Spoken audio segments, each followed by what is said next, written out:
Praise the lord. నిత్యుడగు తండ్రియగు యేసయ్యకు స్తోత్రములు, మీకు నా వందనములు. ఈ దినపు యేసయ్య జీవపు మాట 51వ కీర్తన 11వ చరణం. నీ పరిశుద్ధాత్మను నా యొద్ద నుండి తీసివేయకుము. ఆత్మ సంబంధులారా, ఈ ఆత్మీయ ప్రయాణములో కొనసాగుచున్న మనము మన ఆత్మీయత విషయంలో బహు జాగ్రత్త కలిగి ఉండవలెను. భక్తుని హృదయ ఆవేదన, నీ పరిశుద్ధాత్మను నా యొద్ద నుండి తీసివేయకము. అవును ప్రియులారా, దావీదు చేసిన ఘోరమైన తప్పిదమును బట్టి దైవజనుని చేత గద్దించబడి పశ్చాత్తాప్తుడై దేవుని సన్నిధిలో చేయుచున్న విజ్ఞాపన.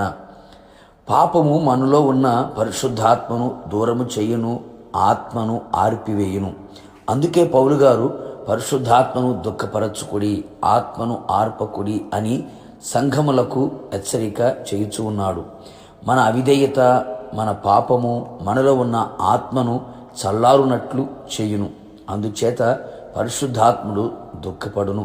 పరిశుద్ధ గ్రంథములో సౌలురాజు తన అవిధేయతను బట్టి ఆత్మ అతనిని విడిచిపోయెను.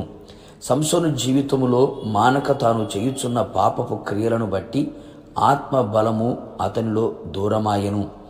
ఇవన్నీ మనకు గుణపాఠములే గనుక ఈ ఆత్మీయ యాత్రలో దైవ భయము కలిగి అన్ని విషయములలో ప్రభువును సంతోషపరచుచు వాక్యానుసారమైన జీవితము జీవిస్తూ అనుదినము ఆత్మానందముతో ఆత్మదేవునికి విధేయులమై ఆత్మ వలన బలపరచబడుచు పెళ్లి కుమార్తెగా సిద్ధపడేదము.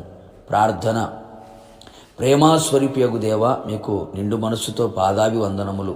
మీ కృప, కనికరం, ప్రేమ, జాలి, దయ మమ్మల్ని బతికించుచున్నది. మీరు మాకు అనుగ్రహించిన ఆత్మను మేము దూరము చేసుకోకుండా, ఆర్పివేసుకోకుండా, దుఃఖపరచకుండా అనుదినము మీతో నివసిస్తూ పరిశుద్ధ మార్గములో కొనసాగుచు పరిపూర్ణతలోకి నడిపించమని యేసు నామములో అడుగుచున్నాను తండ్రి, ఆమేన్. నిశ్చయముగా మీకును మీ కుటుంబ సభ్యులందరికీ పరిశుద్ధాత్మదేవుడు మెండుగా నిండుగా అనుగ్రహించబడునుగాక. God bless you.